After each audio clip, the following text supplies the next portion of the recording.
சென்னையின் ஹீரோ. சென்னையில் அப்துல் முஹைமின் என்ற ஒரு சிறுவன் இருந்தான். அவன் மற்ற சிறுவர்களைப் போலவே பள்ளிக்கு செல்வதும் விளையாடுவதுமாக இருந்தான். ஆனால் அவனிடம் ஒரு ரகசியம் இருந்தது. அவன்தான் சென்னையின் ரகசிய பாதுகாவலன், குட்டி ஸ்பைடர்மேன். அந்த முக்கியமான நாள், ஒரு நாள் மாலை அப்துல் முஹைமின் மெரினா கடற்கரையோரம் நடந்து சென்று கொண்டிருந்தான்.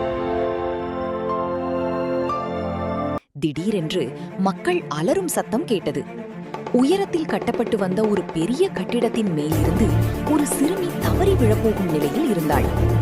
அப்துல் முஹைமின் சிறிதும் யோசிக்கவில்லை. சட்டென்று மறைவான இடத்திற்கு சென்று தனது சிவப்பு மற்றும் நீல நிற உடையில் மாறினான். அதிரடி ஆட்டம். தனது கைகளில் இருந்து சிலந்தி கலையை வீசினான். விஷ் விஷ் என்று வலைகள் காற்றில் பறந்தன. கட்டிடத்தின் ஒரு முனையில் இருந்து மறுமுனைக்கு தாவிச் சென்றான். சரியான நேரத்தில் அந்த சிறுமியை பிடித்து மெதுவாக தரையில் இறக்கினான்.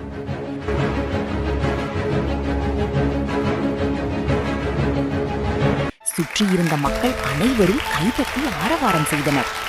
யார் நீ என்று கேட்டார்கள். அப்துல் முஹைமின் சிரித்துக்கொண்டே, உங்கள் நண்பன் ஸ்பைடர்மேன் என்று சொல்லிவிட்டு வலை வீசி மறைந்தான்.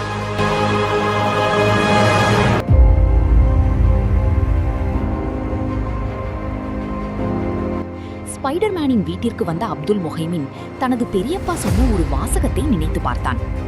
பெரிய அதிகாரம் வரும்போது அதனுடன் பெரிய பொறுப்பும் வரும்.